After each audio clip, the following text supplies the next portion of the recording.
Legionnaire's outbreak at Nova Scotia long-term care facility TC Energy Corp is dividing itself into two and trying to profit off of both fossil fuels and energy transition away from fossil fuels. Trudeau is making something called a National Security Council. And what is happening at the Russia-Africa Summit? Good morning. It's Friday, July 28th. I'm Nora, and here are your headlines.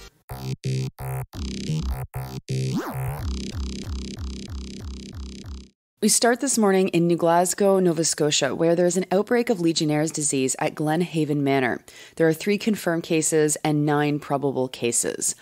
A quote-unquote significant number of those are sick in hospital, reports CBC's Anna Mandan. The article says that the bacteria can be found in waterways, and so water at the facility is being tested. It doesn't specifically mention that Legionnaire's disease or the bacteria that causes it can be found in cooling and air systems, but further down the article, it does mention that the cooling towers at the nearby Aberdeen Hospital are being tested. Mandan made the editorial call to add this line, quote, but Dr. Christian Mueke, the regional medical officer of Nova Scotia's Northern Health Zone, said the bacteria behind Legionnaire's disease, Legionella, rarely makes healthy people sick, unquote, which I think is supposed to make healthy people feel better that they will probably be okay. That is ableism, and we saw it nonstop in the pandemic. There's no reason for us to write things like that to journalists. The CEO of Glenhaven Manor refused to speak to CBC, but instead put a statement out saying that bottled water is being used and new water rules have been implemented. Mandan doesn't mention anything about the ownership of Glenhaven Manor, so here it is. This is a publicly owned facility that is funded and governed by the towns of New Glasgow, Stellarton, Trenton, and Westville. Next, let's talk about TC Energy Corp. The company, which was formerly known as TransCanada, has announced that it plans to split itself in two. Amanda Stevenson from the Canadian Press is reporting that the two companies will be publicly traded and will look like this. Quote, one will look more like a utility company with a focus on natural gas infrastructure, as well as nuclear, pumped hydro energy storage, and new low-carbon energy opportunities, unquote. I felt like I had to quote from the article directly because it's pretty clearly heavily borrowed from the company's news itself. Okay, so one company will try to pivot to non-fossil fuels, though natural gas is still in there. Perhaps that's part of the rebranding of natural gas as being clean. The second company is something that the Canadian Press calls, quote, a new liquids pipeline business, unquote. Its headquarters will be in Calgary with an office in Houston, Texas. Here, I'll quote again, quote, it will focus on enhancing the value of the company's existing 4,900 kilometers of crude oil pipelines, including the critical Keystone Pipeline system, which transports oil from Alberta to refining markets in the U.S., Midwest, and the U.S. Gulf Coast. Enhancing the value. That is journalism in Canada for you. Again, something that sounds like was taken directly from the company's press release. But don't worry, says a spokesperson for TC Energy, the split does not indicate that investors are abandoning oil. Quote, the shareholders of TC Energy today really like that oil pipeline business, unquote, said François Poirier, the CEO of TC Energy. For shareholders, the, quote, transition is expected to be tax-free, unquote. Something that the article doesn't explain. What does that exactly mean? Why would this transaction be tax-free? And how much is that going to take away from Canadians in tax revenue?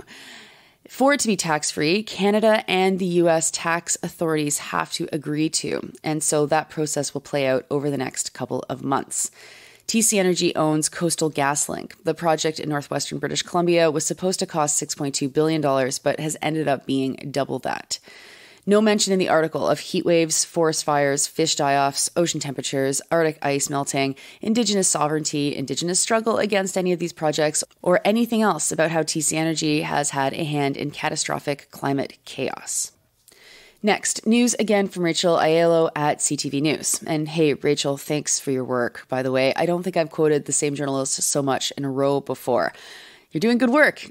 Also, there's not enough parliamentary reporters in this country. Anyway, have you heard that Justin Trudeau is forming something called the National Security Council?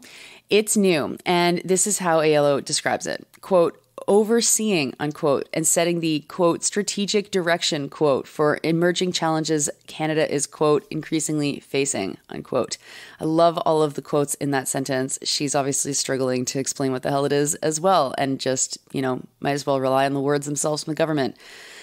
At least they're in quotes, though, unlike what we just read from TC Energy Corp. The council was announced at the same time as the cabinet shuffle this past week.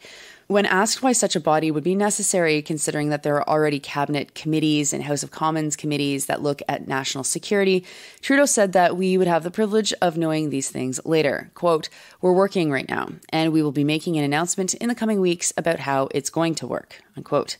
It seems that the primary concern for this committee is foreign interference, based on comments about the quote-unquote real challenges of people trying to destabilize Canada, as if the threat isn't coming from inside the House. But anyway, Trudeau wants parliamentarians more in charge of overseeing national security agencies, and he specifically mentioned bringing people from every party together, which again begs the question, why does it need to be through a new committee?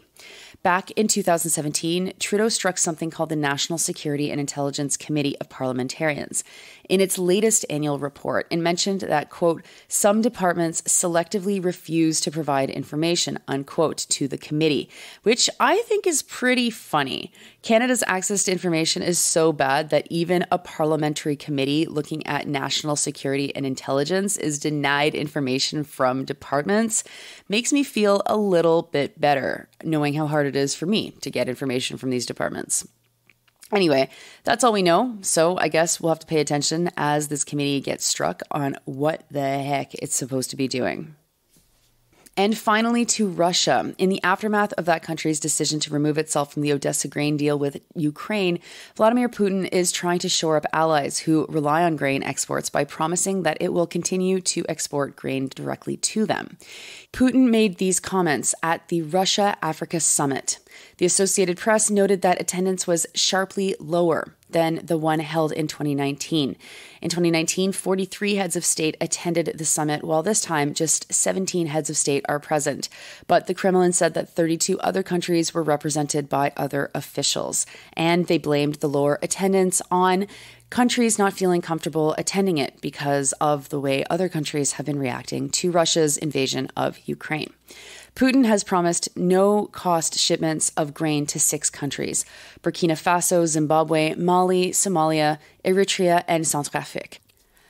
I will note that 3 of those countries have historical ties to France that no longer have close ties there. Antonio Guterres from the UN said that Putin's promise rings hollow, as it doesn't make up for the impact that cutting off Ukraine's grain exports will have on the rest of the world.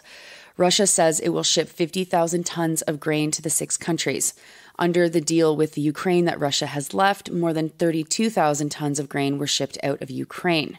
But the UN argues that Russia embargoing Ukrainian grain will remove millions of tons of grain from the global market. I do have to read this line from the Associated Press for you to remind you how Western media writes about Africa as a whole. Promising Russian food exports to Africa is key to Putin's stated goal of using the summit in St. Petersburg to bolster ties with a continent of 1.3 billion people that is increasingly assertive on the global stage, unquote. Like the entire continent, as if there aren't 54 different countries on the largest continent on this planet, and as if they don't have, the capacity or right to be assertive on the global stage like other countries might be, including the UK or the United States or Australia, whatever. Anyway, the Associated Press notes that the 54 nations are, quote, the largest voting bloc at the UN, which is like, wait, why are they a voting bloc? Just because they share a continent? Also, that they have been more divided than, quote, any other region on General Assembly resolutions criticizing Russia's actions in Ukraine, unquote. Russia's plans don't just include grain, though. Quote, Putin on Thursday announced other moves to deepen relations with Africa, including increased enrollments of African students in Russian universities, the opening of Russian state news media bureaus in many African countries, and a proposed, quote, common information space in Russia and Africa, within which objective, unbiased information about events taking place in the world will be broadcast to Russian and African audiences, unquote. Now, that is really interesting, especially considering the direction that Canadian news broadcasters have been heading in, which is the opposite direction, including CTV News deciding to close all of its foreign bureaus. So, this is all part of changing the poles of power in the world, and it will be very interesting to see how news changes coming out of the continent as a result. Certainly, we aren't doing ourselves any favor with all of our African bureaus. Oh, wait, I think that there's literally only one, and it's Jeffrey York at the Globe and Mail. Maybe I'm wrong. Maybe I'm not thinking of anybody else, but I don't think I'm wrong. So, very interesting to watch to see what happens with that. Those are your headlines for Friday, July 28th. I'm Nora, and hey folks, this is my last day before holidays. So I hope you've enjoyed the daily news up until now. I've taken 1 or 2 days off, so I'm pretty proud of that. Kind of like Miss Perfect attendance, I guess, in school.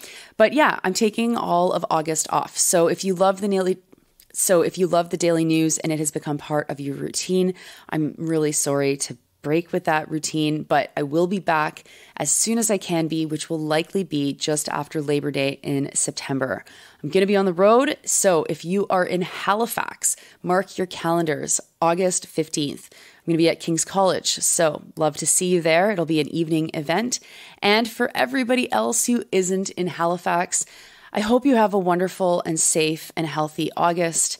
I will miss doing this. I will miss you all, but I'll be back. So stay tuned.